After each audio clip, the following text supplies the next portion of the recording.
Zee 24 तास एक पाऊल पुढे। शालेय पोषण आहाराच्या चौकशीची मुख्यमंत्र्यांनी दखल तरी घेतलेली आहे, मात्र राज्यात कुपोषणाशी लढण्यासाठी ही टेक होम रेशन नावाची योजना अंमलात आणली जाते। या योजनेतील नियमांना बगल देऊन कोट्यवधी रुपयांची अफरातफर झाल्याचं उघड झालंय। आपला जिल्हा आपली बातमीमध्ये पाहणार आहोत आमचे प्रतिनिधी प्रशांत परदेशी यांचा हा स्पेशल रिपोर्ट।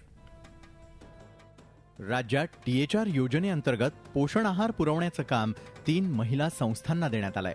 त्यात धुळ्यातल्या महाराष्ट्र महिला सहकारी गृह उद्योग या संस्थेचं नाव आहे। या संस्थेनं शहरालगत असलेल्याच एका व्यापारी फर्मला पोषण आहार निर्मितीचा ठेका दिलाय। सरकारनं या महिला संस्थेला ठेका दिलेला असताना त्या संस्थेनं खासगी संस्थेकडून पोषण आहार बनवून घेण्याचं कंत्राट दिल्याचं चौकशीत समोर आलंय। कोर्टानं याच प्रकाराबाबत कडक शब्दात ताशेरे ओढले आहेत। काही दिवसांपूर्वी झी 24 तासनं याच संस्थेच्या पोषण आहाराच्या गुणवत्तेवर प्रश्नचिन्ह उभं केलेलं होतं। काही दिवसांपूर्वी झी 24 तासने याच संस्थेतून निर्माण होणाऱ्या खाद्यपदार्थांच्या गुणवत्तेवर प्रश्नचिन्ह उभं केलं होतं। त्यावेळेस सरकारी बाबूंनी कुठलीही कारवाई करण्यास टाळाटाळ करून दिलेली होती। या संस्थेतून निर्माण होणारं खाद्य हे गुणवत्तापूर्ण असतं आणि नियमांना अनुसरून असतं असा दावाही अधिकाऱ्यांनी त्यावेळेस केला होता। मात्र न्यायालयाच्या निर्णयाने हे सिद्ध करून दिलेलं आहे की झी 24 तासने लावलेली ही बातमी खरी होती।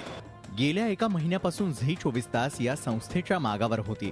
सरकारनं सोपवलेली जबाबदारी खासगी उद्योजकांकडून पूर्ण करून घेणं हे नियमांचं उल्लंघन आहे। मात्र असं असलं तरी राज्य सरकारचे मंत्री आणि अधिकारी महिला संस्थांना संरक्षण देण्याचं काम करत होते। आता कोर्टाच्या टिप्पणीमुळे राज्य सरकारच्या डोळ्यात झणझणीत अंजन घातलं गेलं।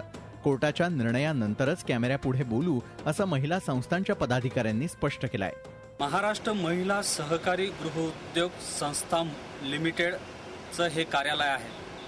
न्यायालयाने या संस्थेच्या कामकाजावर आणि कार्यपद्धतीवर प्रश्नचिन्ह उभे केलेले आहेत। सहकारी नियमांचं उल्लंघन केल्याचा ठपकाही या संस्थेवर ठेवण्यात आलेला आहे। मात्र न्यायालयाने केलेल्या टिप्पणीबद्दल कुठलीही प्रतिक्रिया देण्यास या संस्थेच्या अधिकारी, पदाधिकारी आणि संस्थेशी निगडीत कुठल्याही घटकाने नकार दिलेला आहे। लहान मुलांच्या पोषण आहारातील हा घोटाळा सर्वात आधी चव्हाट्यावर आणण्याची लक्तर वेशीवर टांगल्याशिवाय आम्ही थांबणार नाही। झी 24 ताससाठी प्रशांत परदेशी, धुळे। झी 24 तास एक पाऊल पुढे।